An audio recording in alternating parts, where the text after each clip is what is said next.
ক্ষমতা দেখতে চাস আমরা ওকে নো প্রবলেম আমি ক্ষমতা দেখাচ্ছি তোকে তোর পকেটে মানি ব্যাগ আছে না অবশ্যই আছে।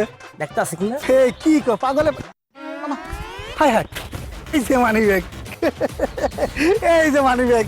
36 টাকা নোটের মতো যে ব্যাট কেটেছেন না এই ব্যাট কিন্তু থাকতো না আর আমার এবার তো কত টিয়া ছিল কোন তো ভাইয়া 5,000।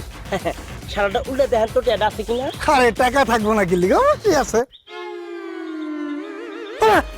এই আমার মানি ব্যাগ টাকা কই? এই যে ভাইয়া তোমার টিয়া আমার কাছে আমার পকেটে আপনার কাছে টাকা গেল কেমন? দেন। আপনি জানেন ভাইয়া আপনার সামনে কে দাঁড়িয়েছে হ্যাঁ আলটা ফরম্যাক্স লেভেলের একজন চোর মানে বুঝছেন না বুঝি নাই। পরোক্ষ কেমনে বুঝবেন আচ্ছা আচ্ছা বাংলা সিনেমা দেন না মানে একটা ভিলেন আছে কিন্তু শরীফ আহমেদ এমনি করে বিন বাজায় আর টু করে কিন্তু এমনি করে সাপায় পড়ে আমরা ওই লেভেলের চোর কিন্তু খালি ইশারা দিয়া তোর মানে ব্যাগ মানে টেয়া থাকবো টেয়া পড়বো আমার কাছে বুঝছো আমার পকেটে আমার বললাম কি জানো এক সপ্তাহ চোর ওরে বাপ রে বাপ, কি আওয়াজ প্রাপ্ত চোর।